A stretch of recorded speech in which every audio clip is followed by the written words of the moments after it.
you probably noticed I don't feel about that war the way we were told we were supposed to feel about that war, the way we were ordered and instructed by the United States government to feel about that war.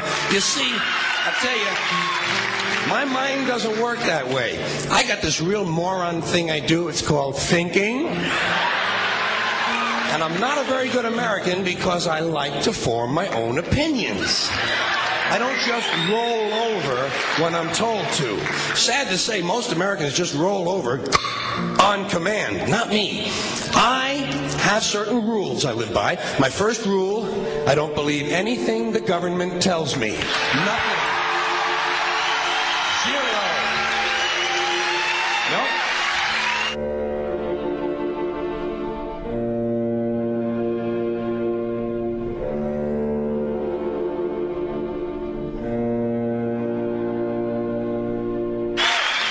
And I don't take very seriously the media or the press in this country, who in the case of the Persian Gulf War were nothing more than unpaid employees of the Department of Defense, and who most of the time function as kind of an unofficial public relations agency for the United States government.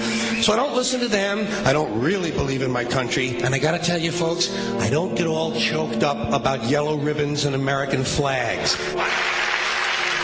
Now, to balance the scale, I'd like to talk about some things that bring us together. Things that point out our similarities instead of our differences. Because that's all you ever hear about in this country is our differences. That's all the media and the politicians are ever talking about, the things that separate us, things that make us different from one another. That's the way the ruling class operates in any society. They try to divide the rest of the people. They keep the lower and the middle classes fighting with each other so that they, the rich, can run off with all the fucking money. Fairly simple thing, happens to work. You know, anything different, that's what they're going to talk about. Race, religion, ethnic and national background, jobs, income, education, social status, sexuality, anything you can do, keep us fighting with each other so that they can keep going to the bank. You know how I describe the economic and social classes in this country? The upper class keeps all of the money, pays none of the taxes.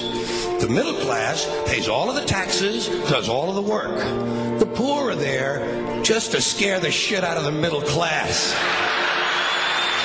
Keep them showing up at those jobs. Politicians know that word. They use it on you. Politicians have traditionally hidden behind three things: the flag, the Bible, and children. No child left behind. No child left behind. Oh, really? Well, it wasn't long ago you were talking about giving kids a head start.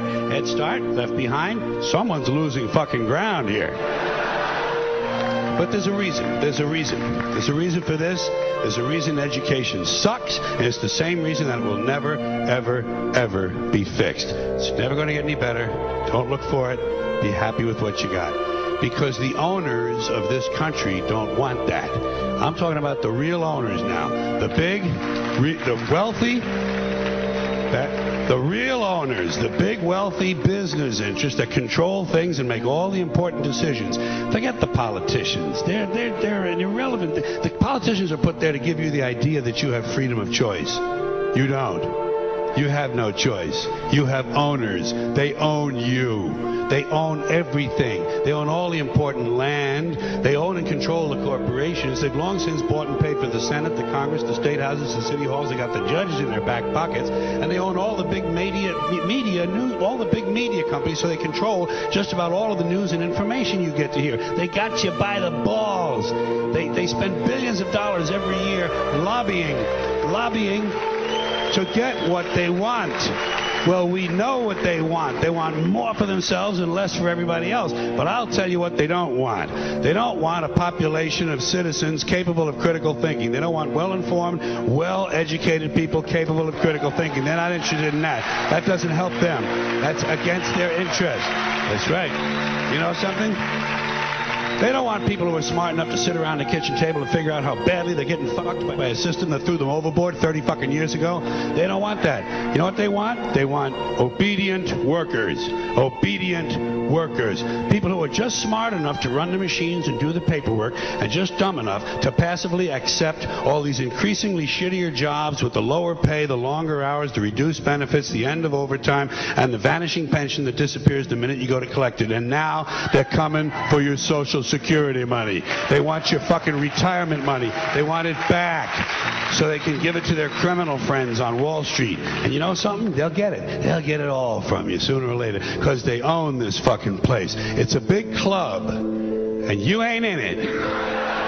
You and I are not in the big club.